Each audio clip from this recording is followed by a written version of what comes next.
Vamos nessa. Então começa aqui o Notícias do Dia. Léo Pinheiro, que foi levado pelo Ministério Público a delatar Lula, pede suspensão do seu acordo de delação na Lava Jato. O que está acontecendo nesse momento é o despencar da farsa a jato. Os delatores estão desdelatando. E a parte mais interessante disso é que essas desdelações vão demonstrar que a Operação Lava Jato foi, em verdade, uma organização criminosa, e o efeito colateral de descredibilizar a organização criminosa Operação Lava Jato é trazer de volta a credibilidade ao presidente Lula, principalmente dessa parte da sociedade que ainda acredita que a condenação do Lula na Operação Lava Jato foi uma condenação correta, uma condenação imparcial. O Léo Pinheiro, assim como outros delatores, foram colocados na cadeia e deixados na cadeia até delatarem o Lula. A operação spoofing, a Vaza Jato, demonstrou que o modus operandi da Operação Lava Jato era simplesmente prender e deixar mofar na cadeia até as pessoas decidirem delatar o Lula, mesmo se não tivessem nada para falar contra o Lula. O Léo Pinheiro foi um desses e, obviamente, agora essas desdelações, elas vão contar contra o Dallagnol, vão contar contra o Sérgio Moro, que cometeram esses crimes no âmbito da Operação Lava Jato. O mais interessante é que essas empresas, elas estão aos poucos voltando a funcionar, mas o dano que a Operação Lava Jato causou, ela é um dano, sem dúvidas, quase que irreparável para muitas pessoas, né? Abre aspas, vai ficar puto, fecha aspas, como Moro e a Lava Jato perseguiram José Dirceu para prender Lula. Mensagens inéditas revelam que valia tudo contra o ex-ministro. Depoimento forjado, denúncia inconsistente contra a filha e mentira à imprensa. Então, era um momento em que a gente tinha uma Operação Lava Jato operada de fora do Brasil para destruir a indústria de construção civil brasileira, que obviamente gerou um desemprego em massa no Brasil. E agora esse estrago vai aos poucos sendo revertido. Interessante decisão do Toffoli, que suspende multas da Odebrecht, que é uma das empresas destruídas no âmbito da Lava Jato, e autoriza a empresa a renegociar acordo de leniência. Lembrando, gente, que durante o tempo anterior à Lava Jato, as empresas de construção civil brasileiras, elas estavam exportando o trabalho de construção civil. A exportação do trabalho de construção civil, ela era extremamente criticada pela imprensa brasileira, criticada pela direita e criticada pelos especialistas de Facebook, em especial os grupos como os MBLs. Segundo eles, quando o Banco Nacional de Desenvolvimento emprestava dinheiro para algum país contratar uma empresa de construção civil brasileira, ele estava doando o dinheiro. Então criaram todo esse mecanismo de confusão na cabeça das pessoas. Então o Brasil não estava vendendo um serviço de um porto para Cuba ou não estava vendendo um serviço de construção civil para Angola, estava doando. Isso era o argumento deles. O mais engraçado é que quando o Brasil empresta o dinheiro do BNDES para algum país comprar a soja brasileira ou comprar a carne bovina brasileira, a gente não tem crítica nenhuma da imprensa e nem da direita. O que mostra que o interesse real da imprensa e da direita era trabalhar junto com os interesses imperialistas dos Estados Unidos para manter o Brasil produzindo soja, produzindo carne bovina, produzindo commodities, mas nunca desenvolvendo sua indústria. Quando a gente falava que o motivo da Lava Jato era tirar a esquerda do poder para evitar o crescimento industrial brasileiro, a gente normalmente era taxado como teórico da conspiração. Mas a primeira coisa que o Lula fez ao assumir o poder, depois desse período Temer e Bolsonaro, que foram dedicados apenas ao agro, o Lula chegou e falou: o agro continua, mas a indústria volta. E nós já temos várias demonstrações de investimento na indústria brasileira, crescimento industrial, dados que demonstram queda no desemprego, dados que demonstram aumento no poder de compra. É lógico que um Brasil apenas apenas agro jamais terá condições de dar o mesmo poder de compra para os trabalhadores brasileiros se a gente tiver a conjugação da indústria. A destruição da Odebrecht e de outras empresas de construção civil como a OAS geraram desemprego em cadeia, porque quando você destrói uma Odebrecht, destrói uma OAS, você automaticamente está desempregando as pessoas que produzem produtos para essas empresas, né? Se a OAS está ali construindo uma ponte, ela compra cimento. Quem produz cimento para de vender cimento porque a Lava Jato quebrou a OAS. Foi essa a intenção da Lava Jato. Em falando de Lava Jato, o novo presidente do TRE do Paraná suspende o julgamento de ação contra Moro. Essa suspensão que eu vejo que está uma suspensão até estratégica, porque os desembargadores do TRE do Paraná, eles parecem ser muito amigos do Sérgio Moro e não querem condenar o Sérgio Moro, aconteceu porque eles querem esperar que o Lula indique o próximo juiz para fazer parte do TRE do Paraná. E é até interessante, né? Porque é mais ou menos assim, o Moro precisa ser condenado.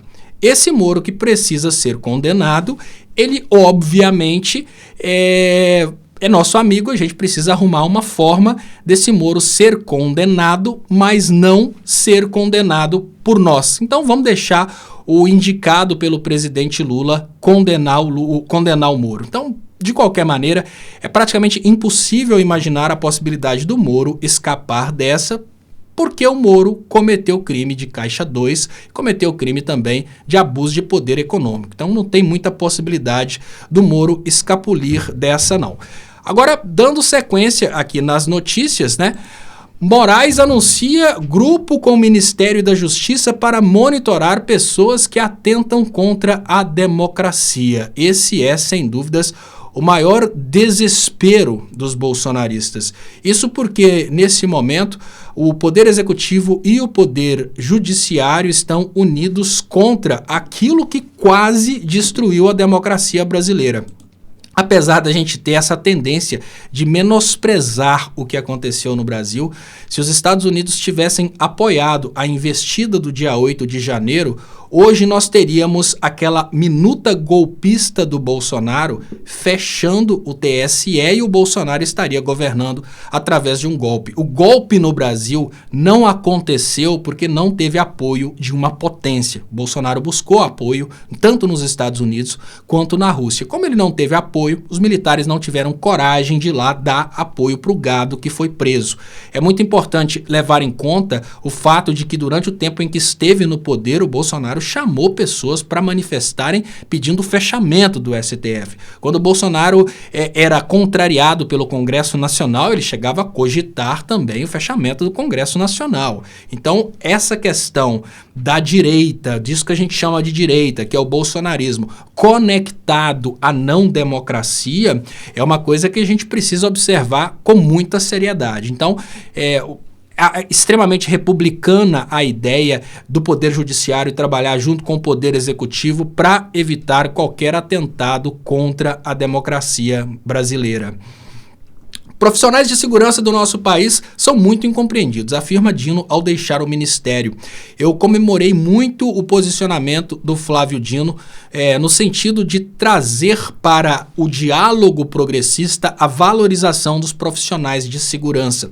Eu acho que esse discurso do Dino, ele dá início a uma nova era, ele dá início a um momento em que a direita não vai mais ser dona dos policiais, ser dona dos evangélicos, ser dona de determinadas classes, simplesmente porque a esquerda acha que aqueles profissionais ali são de direita e pronto. É preciso que o governo Lula abra um diálogo e valorize os profissionais de segurança, porque se o Lula não fizer isso, pode ter certeza que Bolsonaro ou qualquer outro de direita o fará e vai conquistar os profissionais de segurança. Então o discurso do Dino foi fantástico, né? Ele deixou bem claro que se existem pessoas ruins entre os profissionais de segurança, esses são a minoria. E é esse discurso que a gente precisa no governo Lula em relação aos profissionais de segurança, para evitar que a gente tenha classes poderosíssimas como as polícias militares, polícia civil e até mesmo as forças militares federais do lado do Bolsonaro. A gente viu o estrago que o Bolsonaro conseguiu fazer, por exemplo, através dessa questão da ABIN paralela. Agora falando um pouquinho sobre neoliberalismo e privatização.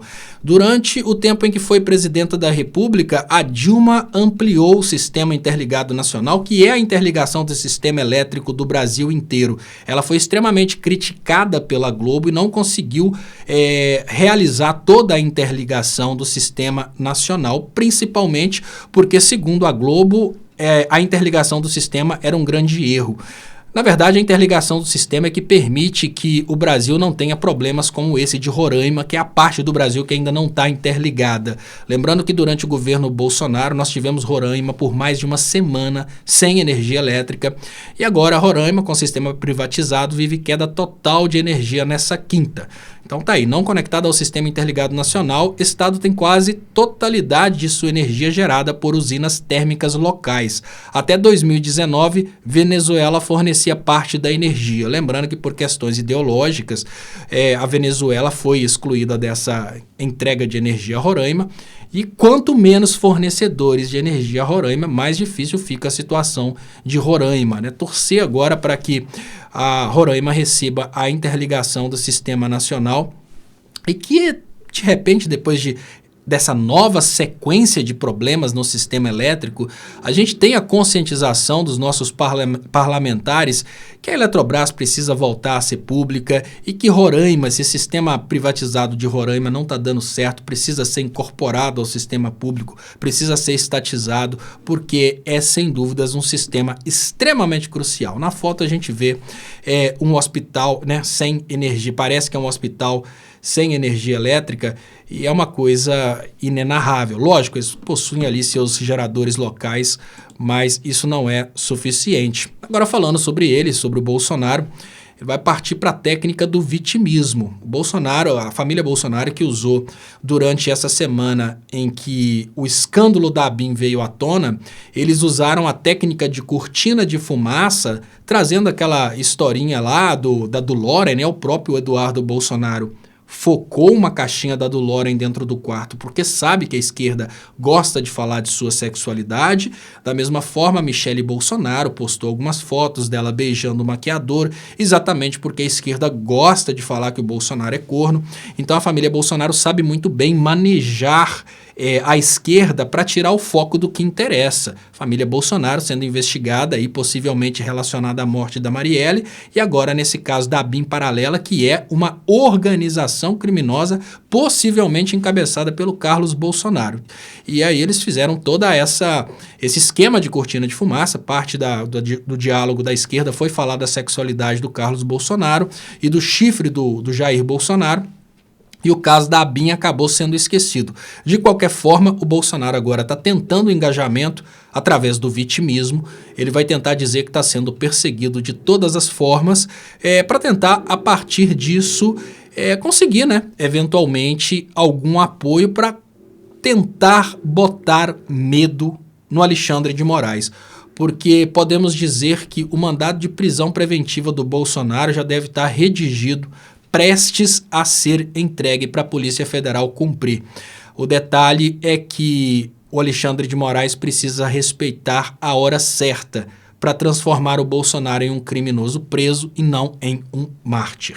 Eu queria agradecer a todos vocês que assistiram aqui o Notícias do Dia, queria pedir para você compartilhar para a gente aumentar o alcance e queria dizer que é muito importante que você traga mais pessoas para participarem aqui do canal. Se puder ajudar meu trabalho com o Pix, está aqui 038 761 09604.